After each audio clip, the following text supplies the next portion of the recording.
Hey sis. Who, me? Who, me? Who, me? Yes, you. Hello, hello. Welcome to the Hey Sis, Yes You podcast. I am your host, Jaleesa, and I'm here with my beautiful, incredible, iconic friend, Tash. Everybody, welcome Tash to the pod. Hey. Woo! Sis, I'm so glad you're here. What a privilege, what an honor. Um, yeah, it was just so important that you be my first guest because I learned so much from you. And um, as my adopted big sister, because I've kind of just made you be that role in my life. I'm constantly looking to your life and not just what you say, but the way that you live your life. And I'm learning so much from it. And I need the people to really understand the full picture of you, who you are. And so I would love for you to introduce yourself to the listeners of this podcast before we get into it. Well, I love that. But before I do all of that, I just got to give honor where honor is due. I remember when we talked about this, when you were like, I want to do a podcast. And it's so fun to see you take what you talk about and bring it to life. And I'm so, so proud of you. So Oh, thank I'm you so humbled, much. so humbled to be here, so humbled to be your first guest. And I'm just excited to see this thing grow. I know that you're going to bless so many people. Thank you. Thank you. So more about me. I remember like back in the day, I would introduce myself like based on what I did. And I realized that I was also placing like so much of my value on what I did. And so Mm, now I try really hard not to talk about what I do, but like who I want to be or who I want to, how I want to live my life. yeah. So I'm Tosh. Uh, I am or I do full-time content creation. I'm a photographer. I'm an entrepreneur. I'm a writer. And I have three beautiful girls, and I have a husband of 17 years. Wow. Um, as a woman, I want to do my best to please God, and I want to leave everywhere I go. I want to add value everywhere I go. I want to encourage and connect and show people that like where you start in life isn't how you have to end, and that we're all in control of our stories. We all get to build the life that we want. Um, Mm. so that is how I try to exist in the world. That's how I try to move through the world. And that's usually like what I think about every day. Like, how am I adding value? How can I encourage? And like, what steps can I make to move closer to my dreams while also bringing other people along? That's so good. That is so good. That is so who you are, like to so many of us. And that's why I'm just so excited to have this conversation with you because even just your introduction just speaks to the incredible. I mean, to me, you're an icon. Like you are Tasha Millie. Okay. You know how I feel about my girl. But Uh, I'm but I'm so excited to have this conversation with you because even the intentionality in how you introduce yourself, it speaks so true to your life. You are such a woman of intention. And I'm excited to dive into your story today so that people could really see. I think anybody who follows you knows that you are stunning, you're creative, you are funny, you are a baddie, okay? Yeah, oh my you goodness. are. Jaleesa, you made me a baddie. Thank the Lord. No, you are seriously just that girl, okay? But one thing about you that really, gosh, that I really value is knowing what you come from and where you come from. And it makes who you are today and how you show up today so much more powerful. And so I really would love to just get into your story and just share your story with us, whatever you're willing to share. Because, like I said, you are such a woman of intention. And I think as people hear your story and get to know more of your history, right? Mhm. They will understand why I fangirl over your existence. Oh my goodness. um, Well, I mean, my existence is a miracle. It's a miracle, absolutely. truly. And I'm an open book. My story is quite miraculous and also kind of unbelievable. I think that if I hadn't lived it or haven't lived it, hadn't seen it, hadn't gone through it, I wouldn't believe that it was true. How far back do you want to go? Take us back as far as you are willing to go. I think that there is no part of your story that is not incredible. So, I mean, we could start in 1982 if we need to. Just I you let us know. mean, she said we want to go all the way back, all 42 years. Okay. Well, okay, let's start with I am not supposed to be here. That starts there. Let's start there. Yeah. I was born to a developmentally delayed woman and a father who was stationed here in Washington State, who, when he found out that my mom was pregnant, like left, just left. Mm, So wow. my mom actually was given up for adoption when she was born. Why? We have no idea. I still don't have the answer for that. My grandmother, my mother's mom, was having an affair with another man who was married, and he had his whole family. At least this is like the rumor. And she had already given birth to my aunt, and so she got pregnant with my mom the very next year. And my aunt and my mom are a year apart, born in the month of August, just a couple weeks and a Wow. year apart from one another. So I don't know. Like, I've heard stories of my grandmother not being able to care for my mother. I've heard stories of my mom having her disability at birth and just my grandmother being overwhelmed. I also heard that my grandmother couldn't afford to pay the midwife, so the midwife decided to take my mom. But my mom ended up being given up for adoption. And so she grew up in a family who lived in the same town as her, her birth family. And when she turned 18, they sent her to live in Washington State with an older sister whose husband had been stationed at a military base up here. My mom ended up getting pregnant, and when they found out she was pregnant, like, they obviously were like, she's an unfit mother. My mom at the time was living in an adult group home for women who had disabilities. The woman who had this adult group home had other women that were living there. These were women who were like, functional but couldn't live on their own. And my mom was one of them. And when she got pregnant, everyone was like, you got to have an abortion. Like, there's no way that you Wow. can care for this baby. Like, this is not going to happen. And my mom refused. She was just Mm. like, you're not taking my baby from me. Like, I'm not going to have an abortion. And thank God, right? Right. She didn't. And she was pretty adamant about that. And all the things that my mom doesn't understand, her functional level is that of like an 8-year-old. So she's kind of at like a third grade level. And when you think about that, wisdom is 11 and she's in sixth grade, and her Mm. cognitive capacity is higher than my mother's. Yeah. Um, Wow. Wow. she just was like, no, I'm not having an abortion. So she didn't. And the day that I was born, in the hospital, she had to give up her parental rights and turn them over. Mm. And she turned them over to the woman who had the adult group home. Wow. And I was placed in Washington State care and remained in Washington State care as a ward of the state until I turned 18 years old. Wow. Wow. So there's so much up until just 18 that we can just dive into. We really Um, could. wow. So, okay, you were orphaned basically. Like forced, your mother was forced, she was incapable, deemed incapable of taking care of you. Hmm. When you turned 18, what what did life look like for you? Where were you at mentally? And Hmm. you're now entering womanhood. Hmm.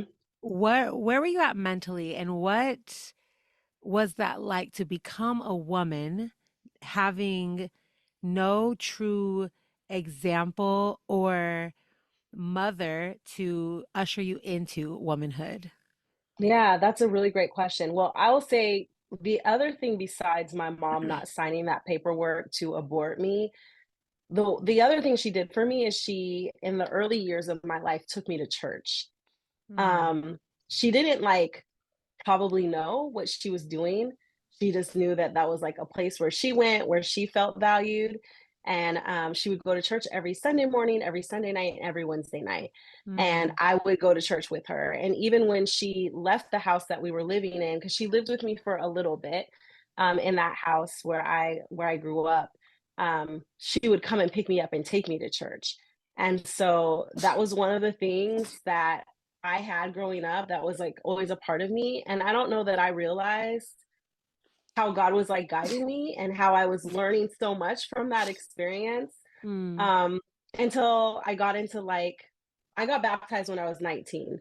mm. And I think that was when I realized that all of those years of going to church actually had done something in me Wow. and actually had meant something to me. So when I turned 18, I felt pretty alone. I felt like, okay, I'm 18. I don't, there's not a lot of games for me to play here. I don't have the Mm, same opportunities to take lots of big risks that other people yeah. have because it's just me in the world. Right. And I had been told my whole life that one day I was going to have to take care of my mother. You got a Wow. little bit of something on your Oh, chin. thank you. Thank you. And so I think a lot of my decision making in my early adulthood years were about making sure that I was making good choices, that I was being really stable about the decisions that I made so that I could do well in life, so that I could take care of my mom one day. And that was Mm, kind of always my thought process. It was always me and my mom, and it was always that heaviness of that responsibility. So with that in mind, it was just like, what do you do? Well, I've been a ward of the state. I was at the age of majority. I was on my own. And so the next move, the next chess move for me was to go to school. mm. Because if I went to school, I had room and board, I had Oh, food, and I yeah. could still learn. Like I could still do what I did best, which was go to like get an education. So Right. that's what I chose. I went to college and I chose a small liberal arts Christian school in Portland, Oregon. And that is really, I think, where like a lot of my faith was developed and where I really like, that's where the foundation of my belief system was formed, was in that small little corner Wow. of Oregon. Yeah. Yeah. Wow. So you came into womanhood, adulthood, already needing to be like a caretaker. Um, Forgive me, listeners, viewers. I don't know if I'm coming down with a cold or if it's my allergies, but I'm a mess. Bear with me. But anyways, you came into womanhood, motherhood, already having this like load of responsibility. You came Hmm. into womanhood, adulthood, um, knowing that you were not living for yourself. So, Hmm. for a lot of us, we turn 18 and we begin our life, right? Our journey. For you, it was a little different. You came into adulthood with this like weight on your back of like, I must succeed because this isn't just for me. In what ways did the pressure of that shape your journey or the beginning of adulthood for you? I feel like there are a lot of things that I don't know. I've been thinking about this a lot because now I'm 42 and I feel like I have a lot of freedom because I've done a lot of things that I set out to do. Yeah. But I look back and I feel like a lot of like the mistakes that you make when you're a new adult, a lot of the like life and the living and the partying and the fun, I didn't do any of that. I didn't have any of that. I was very Yeah. like straight laced. I was very focused. I was very determined. And I was very like driven. And so I was chasing success like really early on, and I was kind of doing things beyond my years early on. My very first job was at a law office, Mm. working as an assistant at 18 years old in Wow. Seattle at a law firm, right? And so it's just like, man, I just felt like I don't know that I felt like I had those like fun years to like make a lot of mistakes and to go explore and I just didn't get to do that. Yeah. Yeah. Do you feel like that had implications on the rest of your story? The way that you um, really dictated your choices, I think sometimes we learn from mistakes, right? Or sometimes Mhm. people have this like wild phase and they get that out of their system and they feel like, okay, now they can settle into something. You had to settle into like responsibility right off the bat. In what ways do Mhm. you feel like that kind of impacted the rest of your story, really? I think about it now at 42 and I'm like, it's probably a good thing that I was so responsible because Yeah. who knows what would have happened? Like it probably could have been pretty crazy. because I'm finding myself now and I'm finding my confidence and I'm feeling so secure in who I am, I realized how insecure I was. And I think it would have Mm, been really easy for me to be pulled into a lot of different directions, especially like with that abandonment and that need for acceptance. But I just mm, wasn't ever looking for any of those things because I was so focused on the grind. So in some right. ways I feel like that protected me and kept me Wow. because I didn't find myself in situations that would have been harmful to my future or that would have taken me off course. But then you think about it, like God is such a redeemer.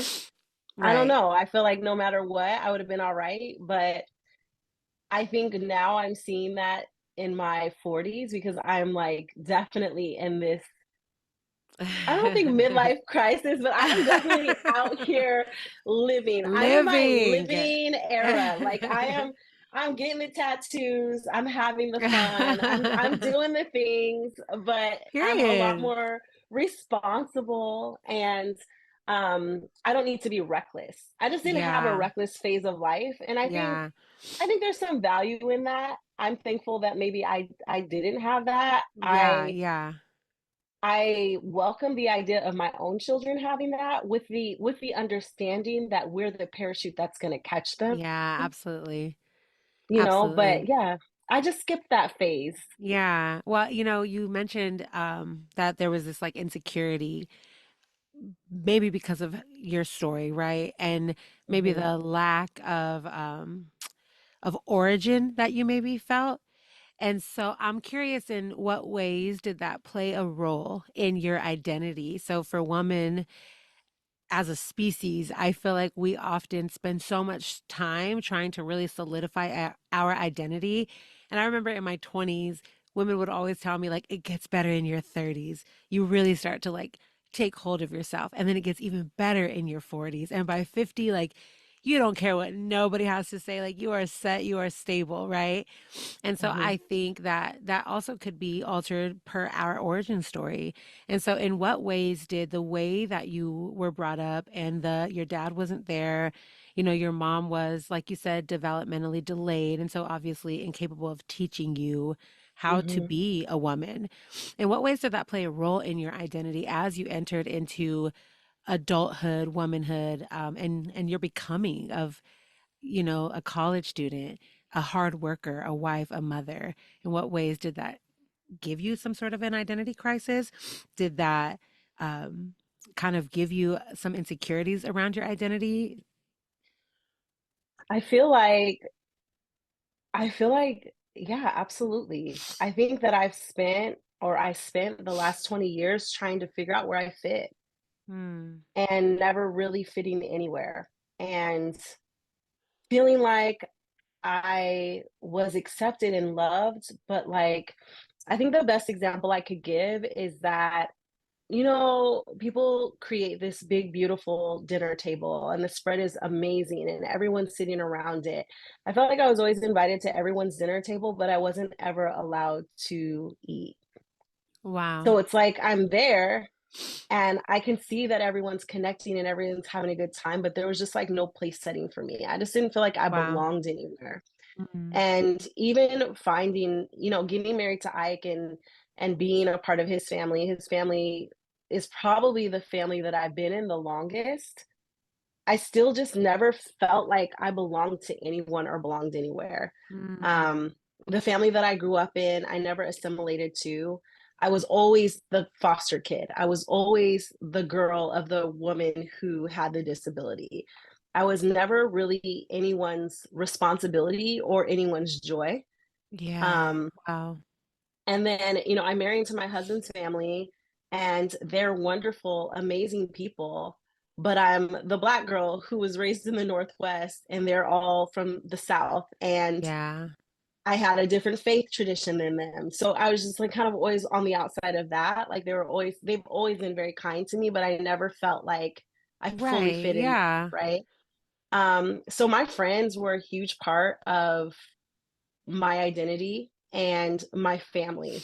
My Mm. friends became my community. The pockets of community that I created around me became the places that I existed. And I feel like before, because there's a lot that has happened in my story, especially in the last couple of years. I feel like prior to that, what I found was that I was always creating community to bring people in that were misfits like me, and we would have Wow. like our own Yeah. community together. Yeah. So friendship for me has been very, very sacred because it's my friendships that have been the Mm, family that I've needed.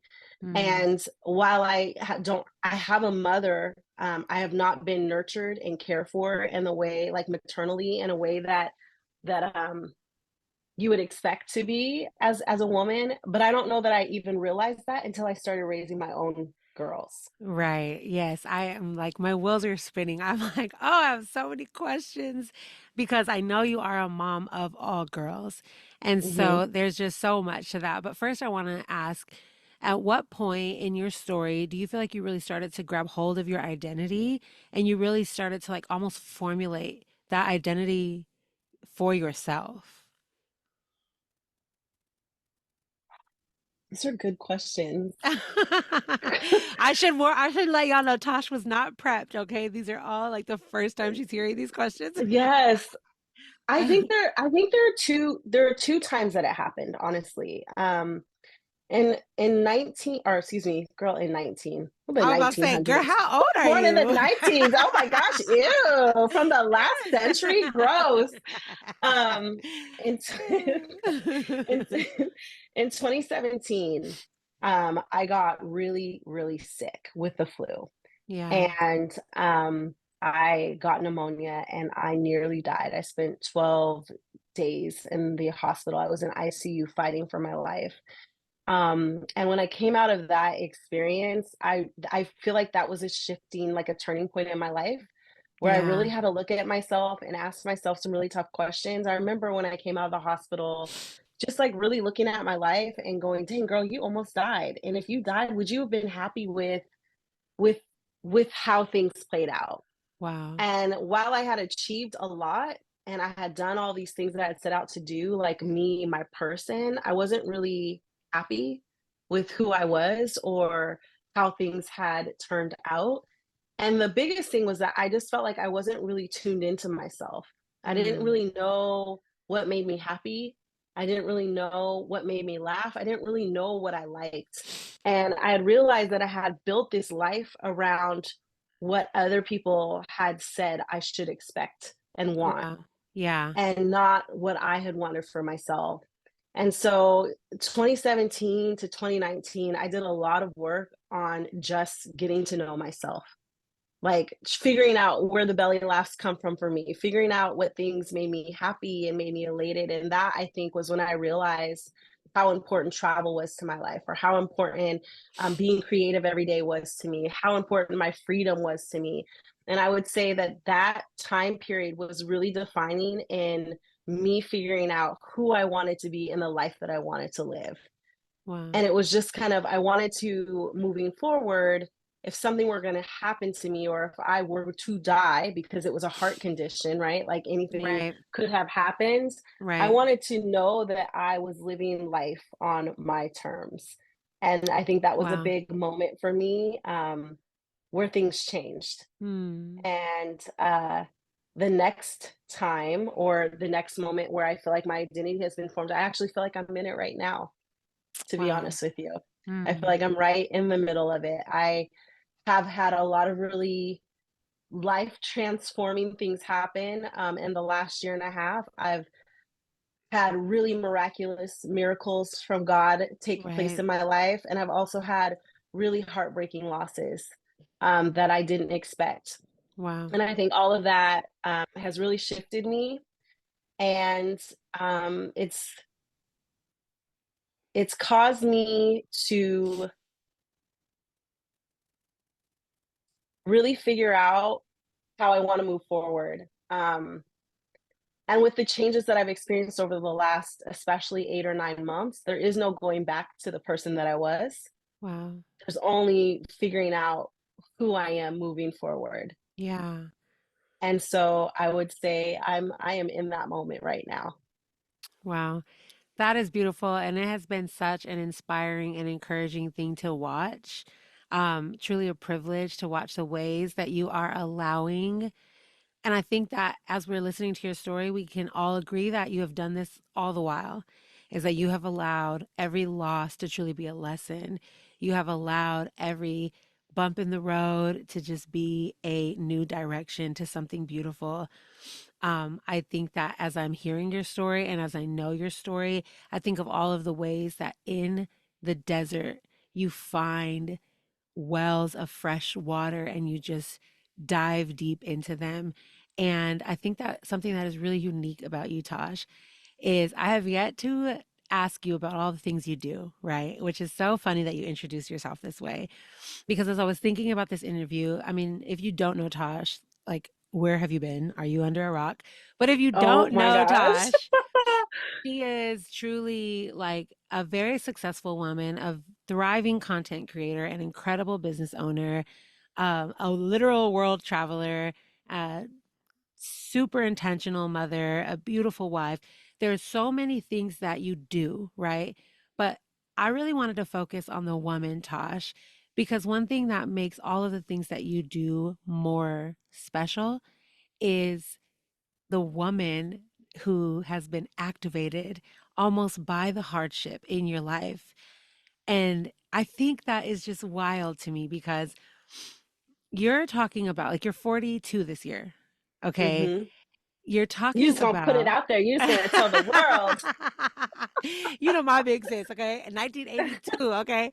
baby, 1982. All right, So you're we're still 42 this alive. year. Yeah, right? What? You're 42 this year and you just shared that you are still in this like formulating of your identity. And for Mm-hmm. me, right, I'll be 32 right after you turn 42. That feels Mm-hmm. freeing. That feels freeing because it tells me that I don't have to have arrived yet.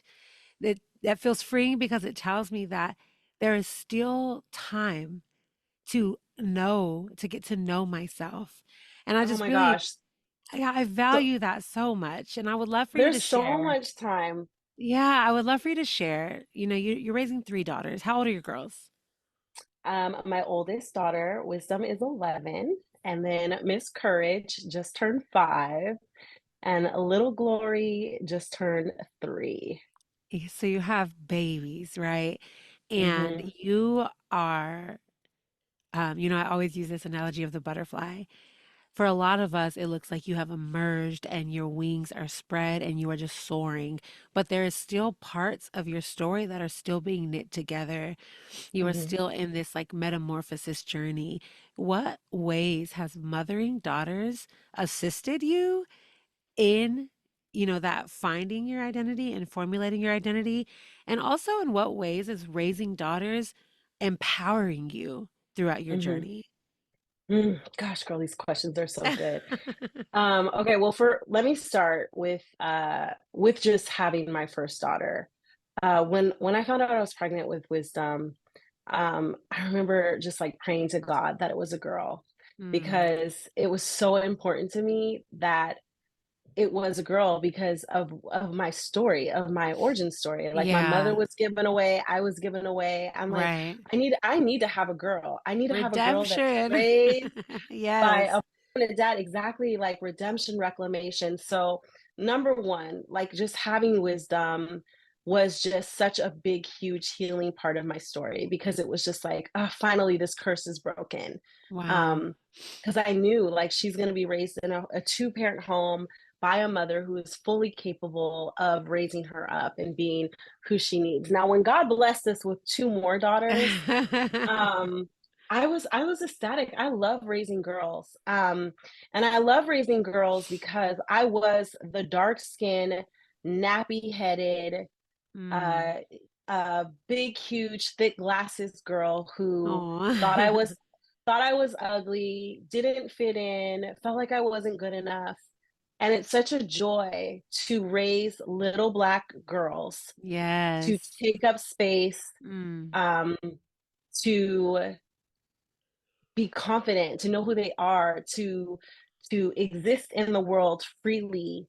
Um, Raising them has empowered me in so many ways because while I am pouring and sewing into them, I also get to like check in with little Tosh and go, "Hey Wow. girl, are you good? Oh, stop. That's so How precious.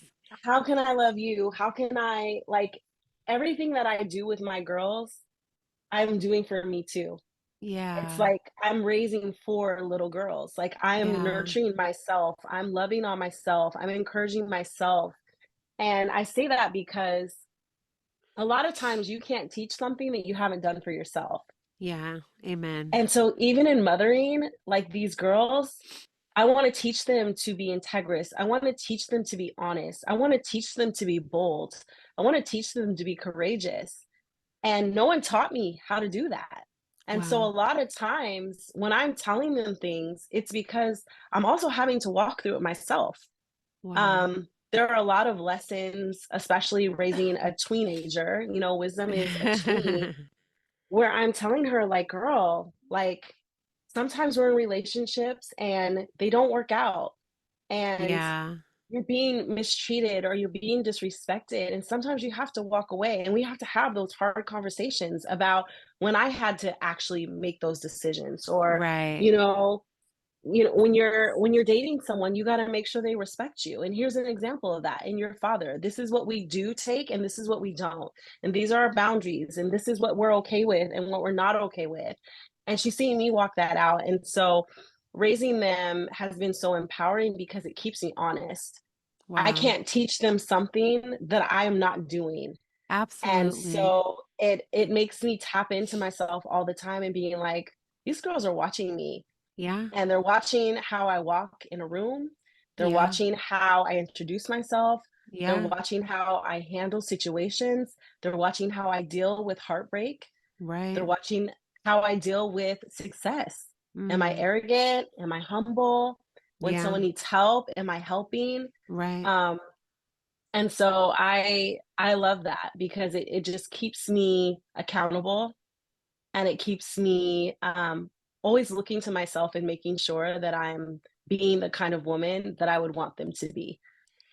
Oh, that is so good. That is like you need to write a book because well, you wrote a book. Ha. We'll plug that in we'll plug that in the show notes. But y- really what I'm hearing you saying is that motherhood is almost like a mirror and you are assuring through your motherhood journey that you like what you see in the mirror. Your children, your girls, they are a reflection of you. And we know that more is caught than taught, right? We know that Mm, that good old like do as I say, not as I do, that doesn't work, right? And so yeah, what I'm hearing you saying is that like motherhood is sanctifying. It has been 100%. a sanctifying journey. And I love that. That also feels freeing because I think sometimes we can think about these things that we want to do in life, right? These goals we have, these pictures we have, becoming a wife, becoming a mother, becoming an entrepreneur, especially in this space, right? In this space where the camera is on you, like all eyes are on you. You have tens of thousands of eyes on you at all times. So it almost would have felt like you must have arrived before you journey into this. And what I'm hearing you saying is that you are arriving through the entire version, like the entire story, right? Your story is being written and I love that you show us that it is important to show up in the process, in the journey, and not sit on our hands and wait for something to have felt completed in us before we actually do the thing. And that is why your girls are blessed. And that is why the girls like me, okay, the girls who are watching are so blessed because we are watching your story be written and you are showing up for the entire writing process. And I just, oh, I love that so much. So like I Julissa, I said, love you. oh, Oh I my love goodness. you. I love Man, you. I love you and I see you. And I know that um, growing up how you grew up, you were unseen. And it is so important to me to always remind you that I see you. what you're And not gonna do is make me cry. Not on this one thing podcast. we gonna do is Nope, cry nope, together. nope. We're not doing that tonight. I can already feel it. It's coming. I know, I'm working on it, but I mean it from the depths of my heart. And I just love, I love that you are, that you're sharing this, this side of you because, like I said, you can go to Tasha's Instagram, her website, and you can see all the incredible things that she does. But who you are is just, it's the real gold in Tasha Millie, okay? And it's Tosh, okay, is who you are. And so okay, motherhood, sanctifying your identity. You know, you're allowing God to use these things that happen that could just be traumatic, right? You almost died. Like, Mhm. how scary. Also, you have been through a lot of hard things in the last few years that could have really taken you out. But you're heavy on the beauty for ashes. Your story is heavy on the joy for mourning and praise for heaviness. And I love that so much. I want to talk a little bit about, you recently found your dad. Not me about to cry. I cannot. Okay. You recently found your dad and your sisters. And watching that unfold has literally wrecked me because there is this childlike joy that you have in every conversation we have about your dad and your sisters. Um, girl, ooh, and gosh, okay, let me get myself together. I'm crying too. And I want to talk a little bit about what did that do for you. Um, you have such a beautiful relationship with your dad and your sisters, and watching how you love them has taught me so much about the love of God, that He knows no stranger, that we are all one big family. And you have displayed that so beautifully through the way that you have embraced and honored and pursued and loved your family of origin. So, can you share a little bit about what that has been like for you? Yeah. So yeah, girl. When I turned 40, gosh, I did not expect this. Let me back up. So in 2017, when I got sick, my what is so funny right now is, I'm sure the audience can't hear this, but we're just gonna take a little commercial break. My child is screaming from her Uh, bedroom. It's so funny. I'm sure mine are Anyway, too. not all the tears. Oh my goodness. Okay. In Not you crying 2017, cute, not you even cry cute. I'm weak. Um, in 2017, after I had gotten sick, this heart thing was like so random and it just didn't make sense. And one of the questions I would get asked constantly by my care providers was, does heart disease, do heart things run in your family? And I could never answer that question. Yeah. We kind of skipped some things. In 2017, excuse me, we're gonna go way back. In 2005, I met Ike on MySpace, and then in 2006 we got engaged. I'm gonna make this all make sense. In 2007, it was April of 2007. Ike and I are getting married in August of 2007.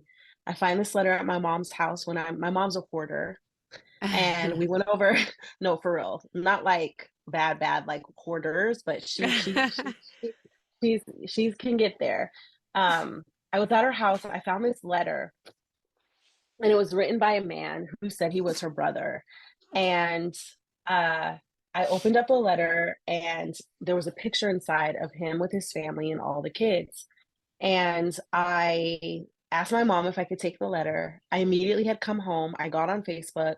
I found one of the girls in the picture, and I sent her a message and I said, I think we could be cousins.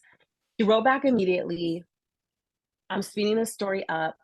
And basically, the next day, I was on the phone with my maternal grandmother, my Wow. aunt, and three uncles. So Wow. I ended up finding my mom's birth family. Right And I before you told got married. months before I got Okay. married. Okay. I'm on the phone with them, I'm talking to them, and I'm like, hey, my husband or my fiance and I are getting married in August. We're planning this wedding in Myrtle Beach, South Carolina. I would love it if you guys could come, but I know this is like really last minute because it's in a couple months, girl. They were like, we will be there because they have a Aw. family home 30 minutes away in Georgetown, South Carolina. Oh, wow. So my wedding day is when I met my family. Three Wow. uncles, an aunt, and a slew of Oh. cousins. So fast forward to 2017, which is 10 years later, after having this heart failure thing, the doctors are asking, do you have any heart? And there's nothing on my mom's side. So this is like all new. And I'm just like, no, I don't have any heart history. I ended up taking ancestry DNA because my uncle, my mom's oldest brother, he took the test. And I Wow. had always had questions about whether my mom had the same mom and dad as the rest of her siblings. Like her paternity was always kind of a question for me. So I decided to take the test just to see how my Yeah. results would come up in comparison to his because he had put his results on Facebook. So I take the test. I find out that that is indeed her full brother. I'm like relieved because that's why I took the Right. test. I'm not, that's it. And that was it. 2 years later, I get an update to my results. And it's like, you have been added to the Haitian American, Cuban American, Jamaican American communities. And I'm like, what? Who's Haitian, Cuban, and Jamaican? Because my mom is from the deep South, right? So I got these results back in 2019. I was just like, okay, like I'm looking at the people that it says I'm related to. They all look very different from me. And I'm just like trying to make sense of it. And so I made the assumption like, okay, this must be from my dad's side. Um, a couple months later, get a message from a woman who's like, hey, I would love to talk to you. We're coming up as third or fourth cousins, but I'm first generation Haitian, and we've been told our whole lives that we don't have any family members in the States. And Oh, I'm like, wow. Haitian, what? This is so weird. So I get on the phone with this woman and I'm like, look, I don't know what you're talking about. Like, this is so crazy. I don't know my dad's side. My mom is not from Haiti. Like, this, none of this makes sense to me. I can talk to you, but there's nothing I can do for you. I ended up really falling in love with this woman. Aw, She took me under her wing. A couple months later, I'm down in Oakland learning everything there is to know about Haiti and Haitian culture and all these things. that's But so cool. not really knowing like how I'm related to this woman, except that she's like a third or fourth cousin, and really honestly understanding that it's obviously my dad's side, but not really knowing much more than that. I Right. connected with two more cousins over the course of that year, one who invited me to Haiti in 2020. So I go to Haiti in So fun. 2020.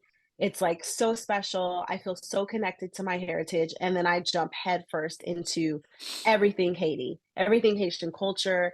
I learn about Haitian small shops on Instagram. I start following Haitian bloggers. I start learning about Creole. I mean, I just was in, You're like, okay, this is because lit. this is one is lit. Like, I mean, name Yes. a better country in the For the Caribbean, culture, period. okay?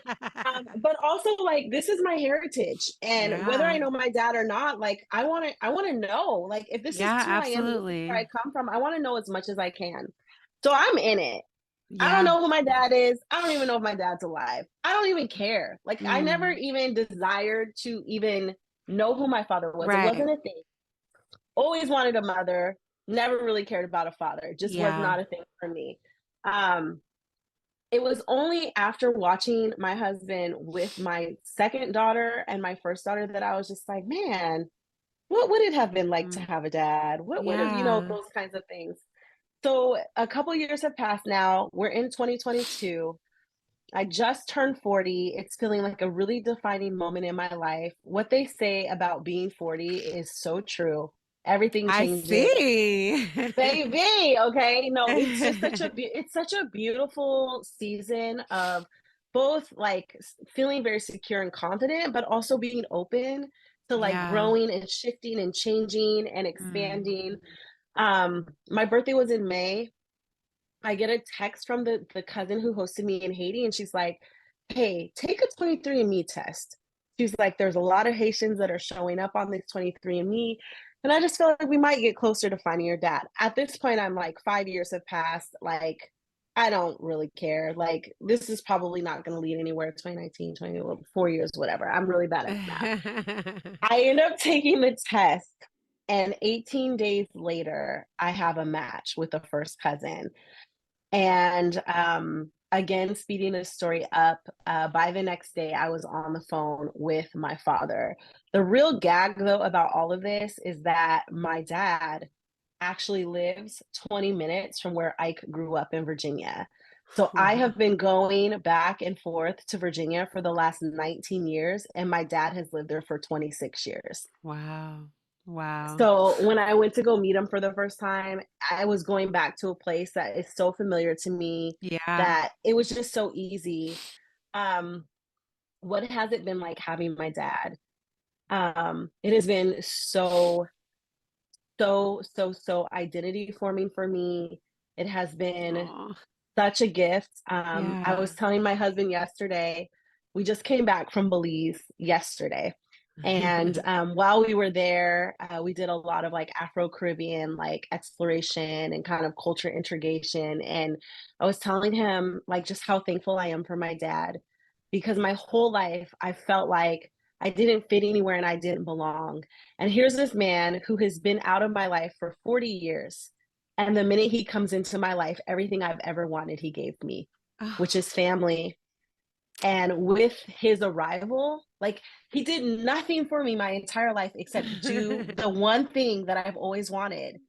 He gave me a place to belong. Mm. And I have four baby sisters. I have cousins and aunts and this very rich culture and this very long history. Like I went to Miami in September and I met my grandmother's baby sister, my great aunt, Aw. and I got to add myself to a family tree that dates back 6 generations all the way to France. Like I didn't belong anywhere. And now my entire story is restored.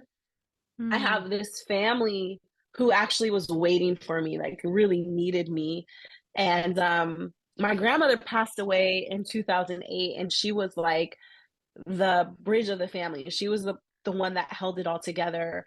My dad is one of seven. And before I came into the picture, and I've had this like confirmed and affirmed from my cousins and my aunt and my dad, and they all say that like I'm bringing the family back together. Wow.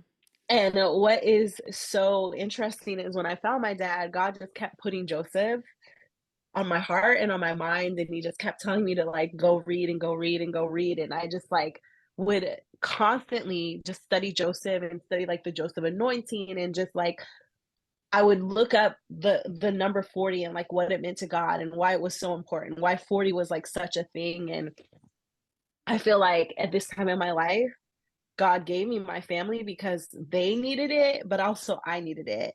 And so it has been really amazing watching our family come back together, watching members of my family like grow and shift and change, watching myself grow and shift and change. And I just am really excited for like what God is doing in my father's family too. Before me, like he was on the outside, he wasn't connected. And now he's like back integrated in his family and talking to them all the Wow. time. And he's just like, my whole life got better when you came Mm. into it. So it's just been like Oh, such a gift and such a blessing. wow. Okay. Let me gather myself. I am just so like I said, I got to watch this, unfold. I remember when you were going to meet your dad. I remember picking up the dress you were going to wear. Um, Yes. I remember just all of the excitement and the joy. What made your heart so soft to welcoming and embracing a man who most people would feel like he abandoned me, you know? What made your heart so soft to welcoming not only your dad, but truly just inviting into like the deepest parts of your heart, your whole family?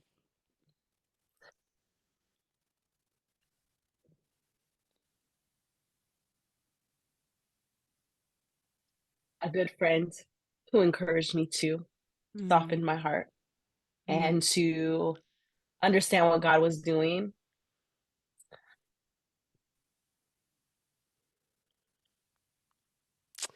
You know, you mentioned Joseph, and what a perfect story. I think of how Joseph was wronged by his brothers, and because of their wrongdoing, right? Because of their sin and because of their error in their ways, Joseph was handed a really hard portion.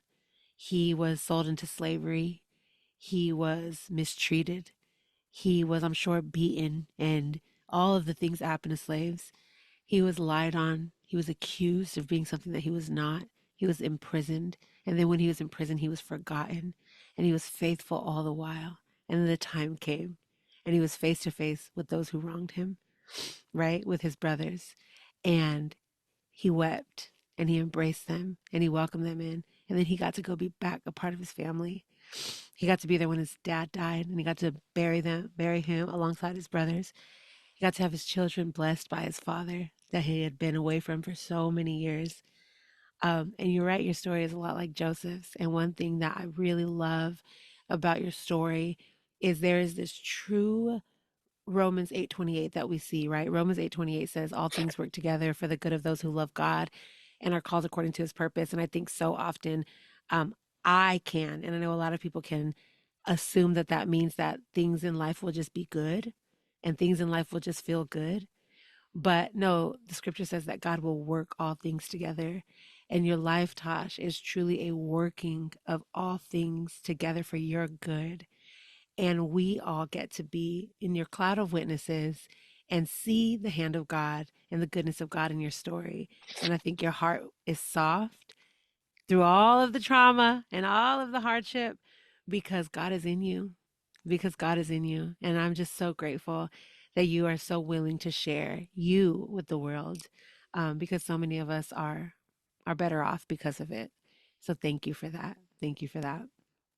You just wrecked my whole world. Uh, Oh my gosh, this uh, video is gonna be so ugly. no, really, between my cold and our tears, it's gonna be raw, and that's what I want this podcast to be. Like, this is like a place where I want women to come and listen to your story and feel like, oh gosh, like the world said I was abandoned, but I have never been left. Like, Tosh, as I'm listening to you talk, I think of Reckless Love, the song, right? Like before you spoke the word, the before you spoke the world into existence, basically, you were singing over me. Like you have been so, so good to me. Um, Before like you had breath, God breathed his life in you. He has been so, so kind to you. And I think that is just like we need that. There's like this ugly world and we can open up Instagram and we can open up the news and we can just see like all the ugliness in the world. I want somebody to open up the podcast app when this comes out and just weep with us and know that they are not forgotten, that they are not unseen. And so thank you for just being so willing to share those deep parts of your story with us. Um, so I wanted to ask, like I said before, you do a lot of incredible things. But one thing about the things that you do is they all require you to show up very confident and very bold. And you are like a confident queen. Like you are so bold. You are so like you take up space. Like earlier in this interview, you said that you were invited to these tables, but there was no like place setting for you. But one thing about you is that you come with your own place setting and you put yourself in any table that you want to sit at. It is so freaking dope how you will be like, I'm going to do this. And then you did it. I'm like, wait a minute. Like, you literally just said this was an idea. And like, here you are, like living in it. I want to know how. How, even with all of this really trauma that you have endured through your life, with all of these odds stacked up against you, telling you you don't belong, or you weren't worthy, or you are unseen, all of those ugly things that the enemy could have really used to just like take you out, even still, you show up as this confident queen. You are so bold and you are so brave and you are so courageous. How? Where does that come from? Oh man, I don't know.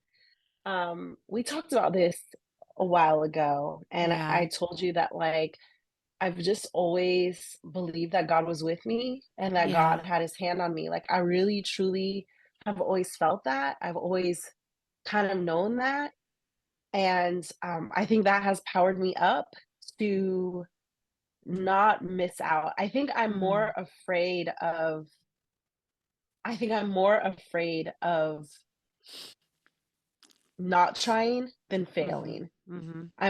I'm more afraid of regret than I am of failing.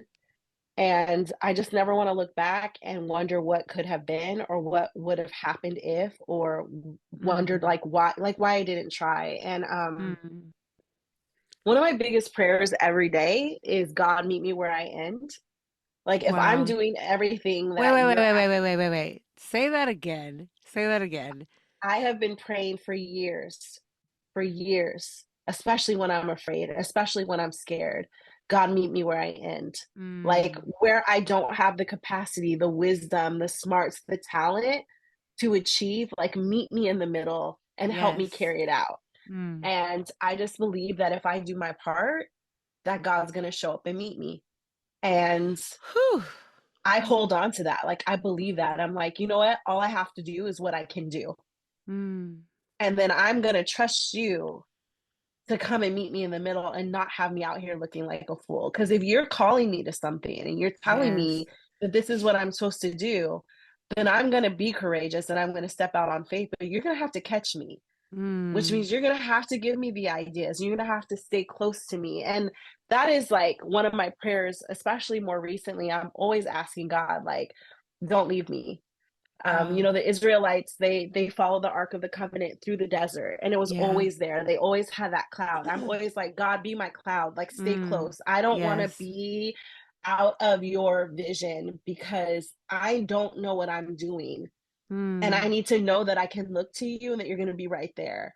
And even if I don't know, like I know that if you're there, I'm going to be okay. And so like my prayer Yeah. is just like, God, stay close. Stay close. Mm. Whatever I have to Mm. do to stay close to you, like I will do it, just don't leave me. And Wow. that's kind of where I am. That is so good. And that's so big because you said, God, meet me where I end. I've never heard that before. I'm literally going to put that on a shirt. Um, but I immediately think of in Corinthians when Paul says, in my weakness, God's strength is made perfect. So I boast all the more in my weakness. And that is exactly what that sounds like. I think that what I'm hearing you say is, I embrace the parts of me that are not full. And I expect God to fill it up. I'm going to I give everything that I expect am. I expect God to fill the rest. That is so beautiful. I feel like that is the perfect like this is a snippet. Okay, this is a snippet that's going everywhere on social media because that is so powerful. And I know like we could literally talk all night, and we knew this was going to be a long episode because it's just so much to you. But I would love to wrap up the episode by, if you could share something with listeners. Like the premise of this podcast is, I want women, young women to older women, to feel seen here. If you could share one piece of wisdom, advice, oh, excuse me, y'all, encouragement to a woman, particularly pertaining standing firm in her identity, what would you say to her? this is like so cliche, but I think what I would say is that one, you're never too late. Mm, Two, you're on time. Like you're on time because yeah, is God is outside of time. So there is no like, absolutely. there's no being too late. There's no, I missed my opportunity. There's no like, God has forgotten me. Like, none of that exists to God. Like, God is before Wow. time, He's after time, He's in time, He's outside of time, and He can redeem time.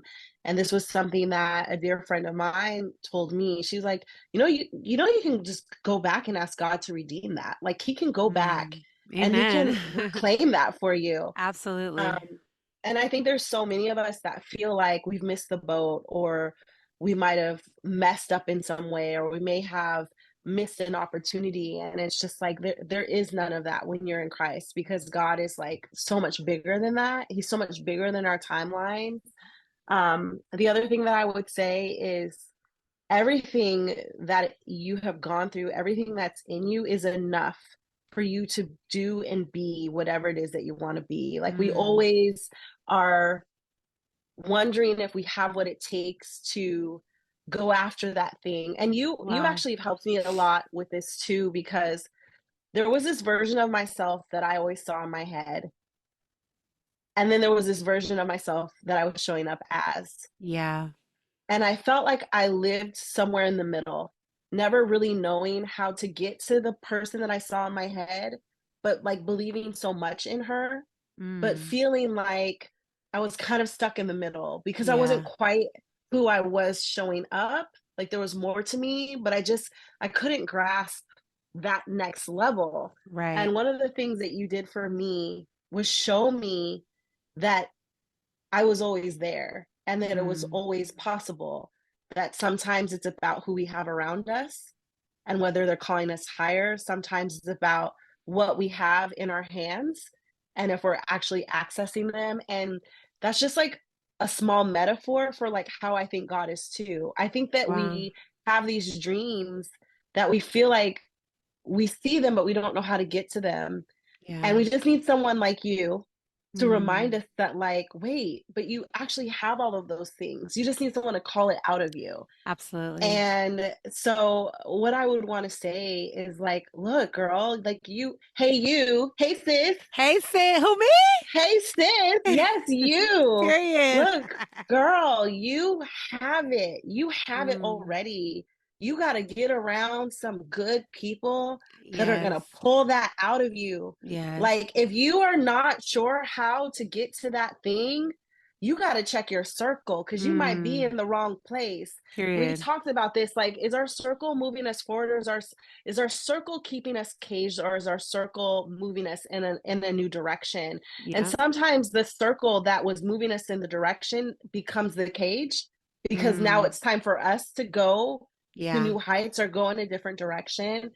And I would want whoever was listening to know that, like, girl, like, those dreams are real. You can go after them. You might just need to get in a Mm. circle with some Mm. folks that can call that up out of you. Amen. So Amen. that would be my advice, or my That is last thought. so good, so rich. So there's just so much to that. I can't fathom that we can would not continue this conversation. Can we go on another Zoom date and do this again? Are you kidding me? Any date with And you, I'm always going to show up absolutely. for. Yes, yes, we will. We'll have to do this again, Tasha. There's so much more that I would love to talk about with you. But for now, I'm so grateful that you are here, sis. You, Tosh, my girl, are a force to be reckoned with. And we, our generation of young women, of Black women in particular, are better off because we have voices like yours to spur us on. So thank you so much for spurring us on tonight. It is truly a privilege to be having this conversation with you and just to know you. I love you so much. I love you so much, and I'm so honored. I'm so honored for this time together. Thank you. Oh, thank you so much.